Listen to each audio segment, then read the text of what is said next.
मांस मचा पड़ा है उसको ऊपर अंदर से अभी नहीं बनाई मेरी कितनी काली हो गई।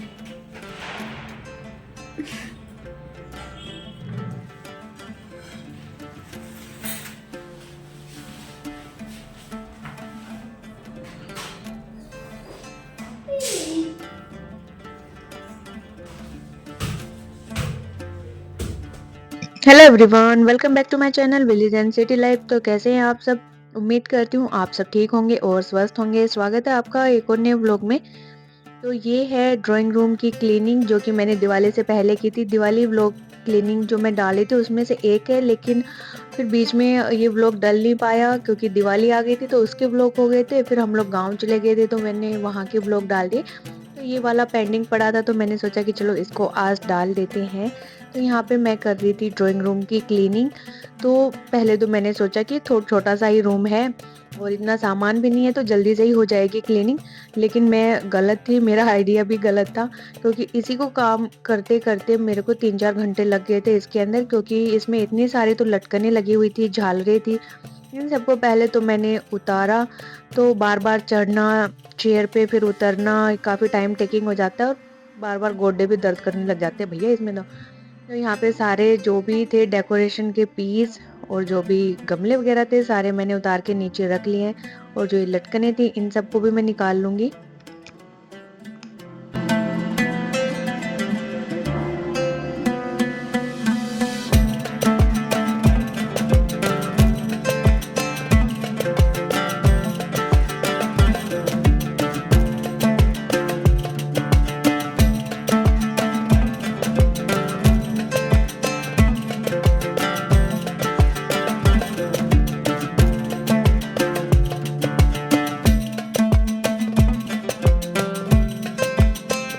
तो यहाँ पे सुबह सुबह ही लग गई थी मैं सफाई करने में। चाय ही पिया था बस और कुछ नाश्ते में लिया होगा, अभी तो याद भी नहीं है क्या खाया था।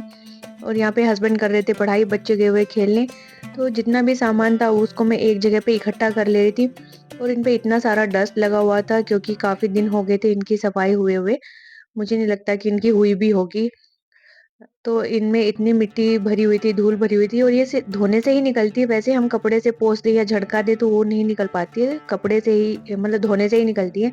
और ये फ्लावर थे ये भी इतने गंदे हो रखे थे और इनके नीचे की जो दीवार थी ना उस पे भी इनका डस्ट के निशान लगे हुए थे। तो अब मुझे लग रहा है कि मुझे बीच में ना 1-2 बार इनको और धोना चाहिए ताकि ये इतने धूल मिट्टी से भरे ना हो। तो यहाँ पे निकाल लेते हैं ये मेन डोर की जो लटकन है बंदरवाल, इसको भी। और इस पे तो सबसे ज्यादा मिट्टी लगी हुई थी क्योंकि ये सीढ़ियों में थी और बाहर भी थी ना, इस वजह से।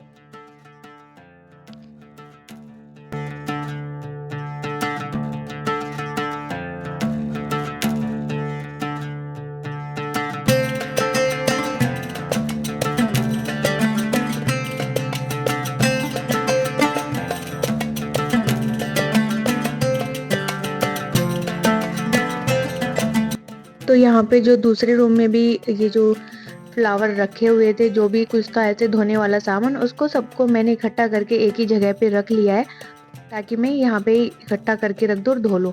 उसके बाद ये मंदिर के नीचे लगा हुआ था कुछ क्रिसमस का था जो अकुल ने स्कूल में बनाया था। ये रिंग थी बेल और एक कुछ मैंने बनाया था दिवाली का, जब ऑनलाइन क्लास थी स्कूल की तब। तो ये भी मैंने उस टाइम टांग दिए थे। अब ये खराब हो गए तो इनको मैं डस्टबिन में डाल दूंगी। और यहाँ पे मैं ले आई थी बाल्टी, ये जितने भी लटकन वगैरह थी फूल थे इन सबको डालने के लिए एक साथ डाल के ले जाएंगे धोने के लिए बालकनी में।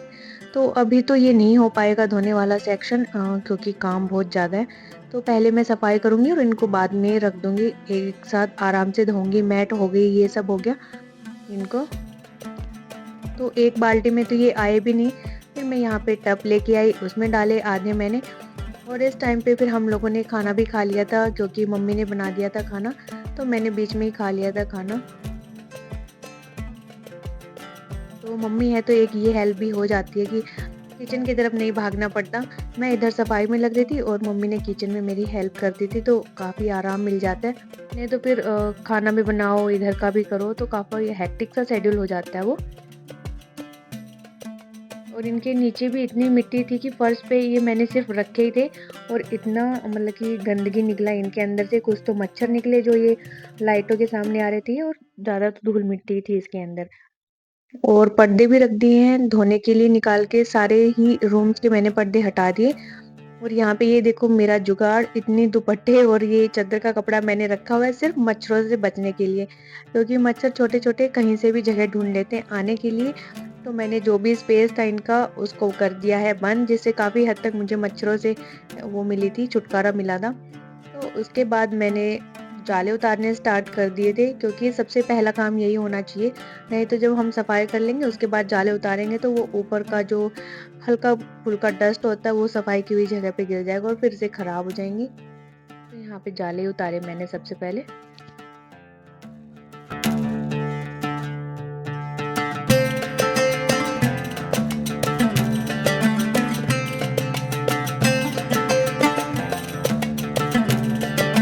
और इसी बीच फिर हमारी मशीन भी ख़राब हो गई थी, वॉशिंग मशीन। तो फिर सुबह तो मैंने ये कपड़े धो लिए थे, 2-3 बार के थे, तो इनको मैंने धो के सुखा दिया। फिर मैंने सोचा कि चलो पर्दे धो लूँगी इसके बाद, तब तक जगह भी खाली हो जाएगी। तो यहाँ पे मशीन भी हो चुकी थी ख़राब, चल ही नहीं रही थी ये। फिर हस्बैंड ने कॉल किया इनको, तो ये आए मशीन को ठीक करके गए और बोले कि एक दिन के लिए चलाना भी मत, क्योंकि इन्होंने कुछ लिक्विड सा या पता नहीं क्या लगाया था। तो बोला अभी गीला है तो वो हट जाएगा चलाने से, क्योंकि इसकी जो ड्रॉयर की मोटर थी वो ख़राब हो गई थी। तो यहाँ पे भी इस पे भी काफ़ी सारे रुपए लग गए और काम भी नहीं हो पाया। तो अब मैं कल ही धोऊंगी पर्दे। और यहाँ पे मैं पहुँच गई हूँ डस्टिंग के लिए, दोनों कपड़े टांग के कंधों पे रामू काका बन के। तो जो भी ये रोड वगैरह थी इनकी हम मिट्टी है उसको हटा देंगे कपड़े से। और इनको मैंने झड़का भी दिया था, क्योंकि जो सुराख से है ना इनके अंदर भी मच्छर घुस जाते हैं या मकड़ियाँ अंदर चली जाती हैं। तो मैं जो इनके ये हैंडल से थे ऊपर जो लगे हुए इनको भी साफ़ कर दूंगी। और फिर ये मूर्ति वगैरह है सीनरी, इनको भी साफ़ कर लेंगे। तो इसको मैंने उतार के साफ़ किया, क्योंकि इसके पीछे ना मिट्टी लगी हुई थी और हल्के से जाले भी लगे हुए थे, तो इसको फिर मैंने उतार ही लिया।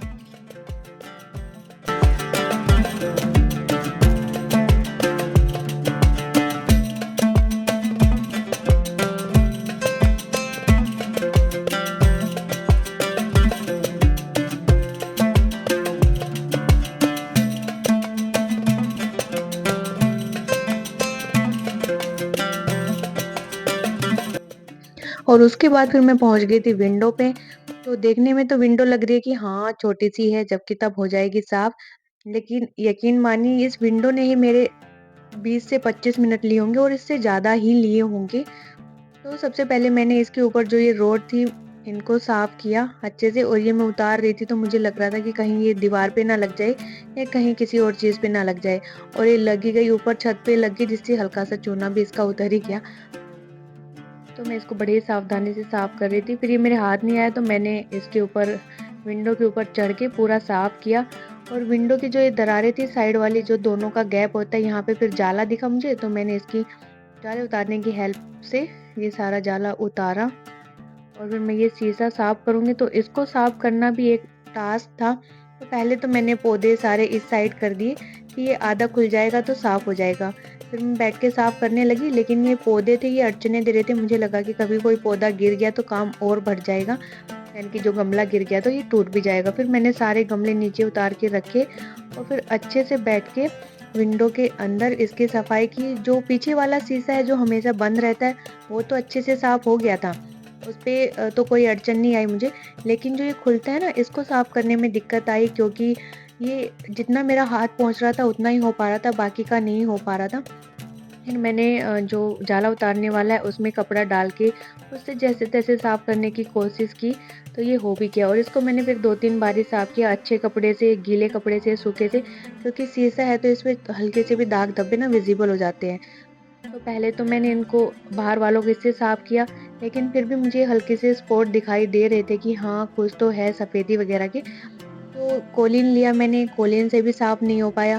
तो मैंने सोचा कि चलो अपना देसी जुगाड़ यूज़ करते हैं। तो मैंने क्या किया, विम बार लेके और उससे सारा शीशा रगड़ दिया। और मैंने हल्के वाला जूना लिया था जो ग्रीन कलर का आता है, और बिल्कुल हल्के हाथों से उससे साफ़ किया और उससे फिर ये सारा क्लीन हो गया।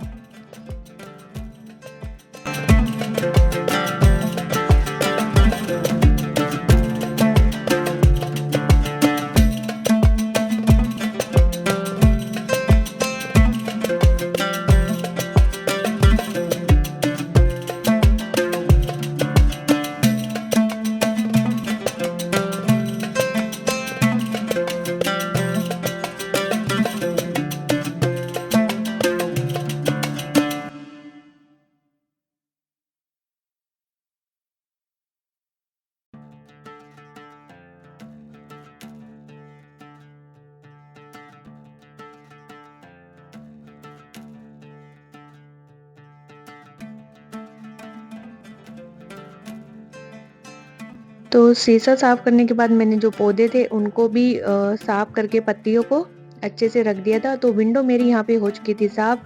उसके बाद में जो ये मैट थी इसको भी मैं हटा लेती हूँ, और इसको मैंने सबसे बाद में हटाया क्योंकि कुछ नहीं था कि धोना ही है इसको, तो घुस रही है धूल मिट्टी तो घुसने दो।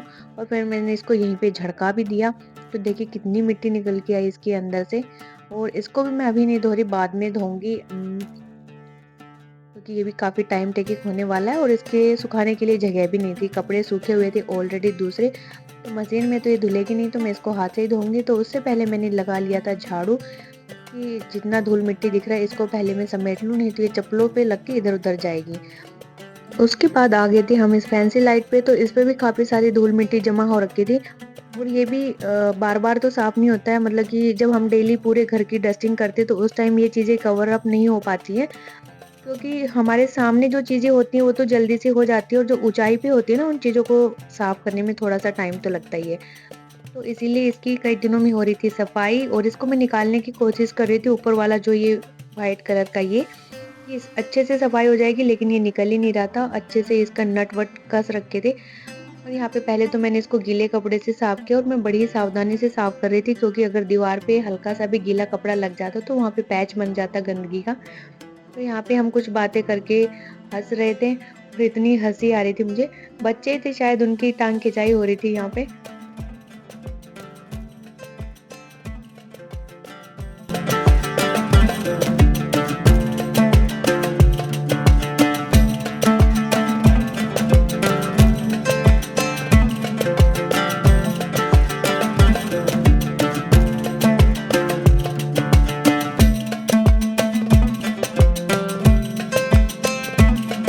फिर यहाँ पे मैंने जो दीवार खड़ी थी इसको भी साफ कर दिया। तो फिर यहाँ पे लगते हाथ मैंने सोचा कि चलो ट्यूबलाइट पे भी धूल मिट्टी जमी हुई है, इसको भी साफ कर लेते हैं।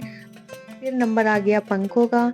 तो गंदगी समेटने में ये भी पीछे नहीं थे, काफी अच्छे तरीके से रज रज के गंदे हुए पड़े थे पंखे भी। तो यहाँ पे मैं कर रही थी सफाई, और वैसे तो मैं चढ़ी हुई थी इस पे, डाइनिंग टेबल पे चढ़ी हुई थी। मेरा हाथ पहुंच ही रहा था, लेकिन जो सबसे ऊपर है ना, इसको पंखे को लटका के मैं साफ कर रही थी। फिर यहाँ पे हस्बैंड बैठे थे तो उनको दया आ गई मेरे ऊपर कि चलो लटक पटक के कर रही है साफ, तो मैं करवा देता हूँ। तो फिर यहाँ पे हस्बैंड ने सफाई स्टार्ट कर दी पंखों की। तो फिर क्या था, इन्होंने उंगली पकड़ाई, हमने इनका हाथ ही पकड़ लिया। मैंने कहा चलो पंखे साफ कर रहे हो तो दूसरा भी कर दो, और अगर दूसरा साफ कर रहे हो तो फिर जो ये झूमर है इसको क्या छोड़ोगे, इसको भी साफ कर देना। और फिर ऐसे ही लगते हाथ जो टीवी यूनिट थी उसकी भी सफाई करवा ली, और भी जो चीजें ऊपर रखी थी उनको भी सिमटवा लिया लगते हाथ। यही होते हैं स्मार्ट लोगों के काम।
और यहाँ पे सफाई करते करते मैं इनको खींच लाई गैलरी में कि यहाँ पे भी मूर्तियाँ लगी हुई है, इनको भी साफ कर दो। तो यहाँ पे ये ट्यूबलाइट थी, इसको भी निकाल के साफ करवाया गया। उसके बाद ये जो था की होल्डर, तो ये भी काफ़ी गंदा हो रहा था, तो मैंने कहा इसको तो लाओ मैं कर देती हूँ, ये तो मेरे हाथ आ रहा है, इतनी दया अब हम भी खा लेते हैं। तो यहाँ पे ना इस पे वाइट वाइट लगा हुआ था, तो मैंने ब्रश लिए, उसकी हेल्प से फिर इसको साफ किया, क्योंकि कपड़े से ये निकल नहीं रहे थे और ब्रश से ये इजीली साफ हो जा रहा था। तो मैंने ब्रश से ही इसको साफ किया अच्छे से।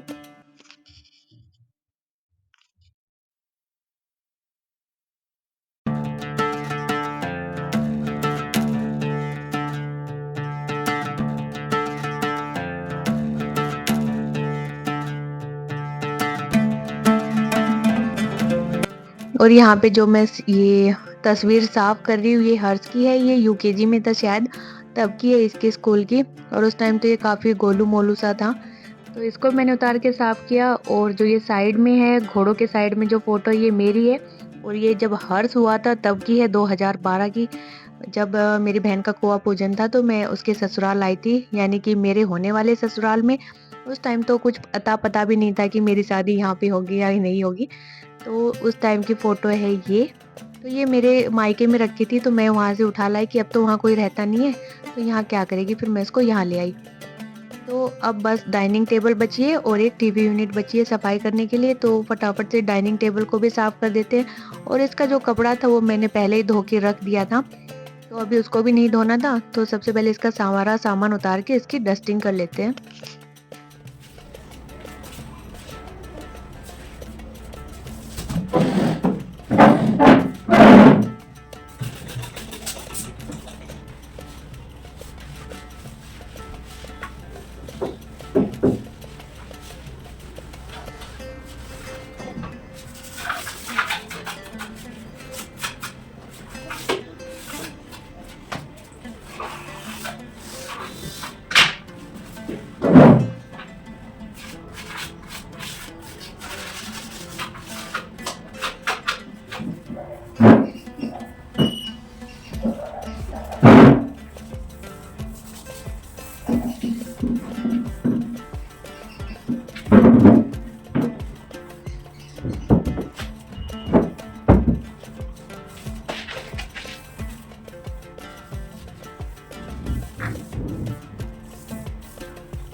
तो यहाँ पे बच गई थी ये टीवी यूनिट के ड्रॉयर, तो इनका भी सामान मैं सारा फटाफट से निकाल लेती हूँ, और इनमें इतना कुछ खास सामान नहीं था। और ये वाले क्या बोलेंगे, इनको वॉल हैंगिंग बोलेंगे, ये मैंने लास्ट दिवाली से पहले ही बनाए होंगे, और ये तब के रखे हुए हैं होल होने के लिए, और इनमें अभी भी नहीं हो पाया, अब पता नहीं होगा भी कब इन पे।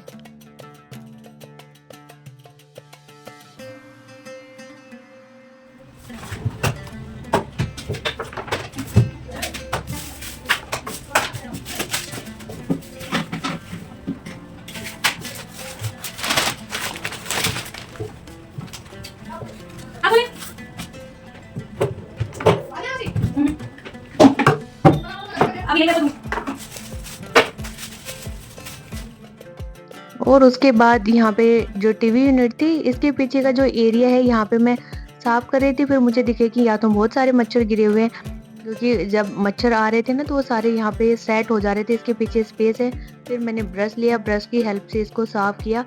और यहाँ पे इसके पीछे जो लाइट लगी हुई है टीवी यूनिट के पीछे, तो वो थोड़ा ना दिक्कत कर रही थी, मैंने सोचा कभी ये निकल के हाथ में ही ना आ जाए, तो मैंने इसको ऑन कर दिया ताकि पता रहे कि ये टूट तो नहीं गई है। फिर मैंने धीरे धीरे से वहाँ की भी सफाई की सारी अच्छे से।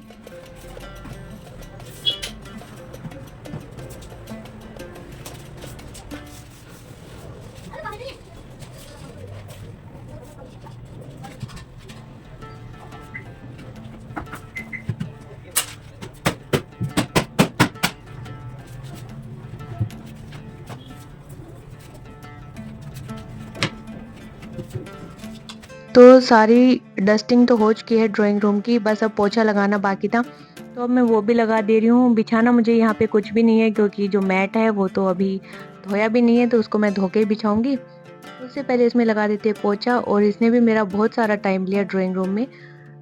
पहले मुझे टेंशन थी कि पता नहीं कैसे होगा, कैसे मैं लटकने उतारूंगी, उनको धोऊंगी, लेकिन जब काम हो जाता है तो सब इजी सा लगता है। और यहाँ पे हो चुकी है सारी सफाई हमारे इसकी ड्राइंग रूम की। और अब ये खाली खाली कैसा लग रहा है, बड़ा ही अजीब सा।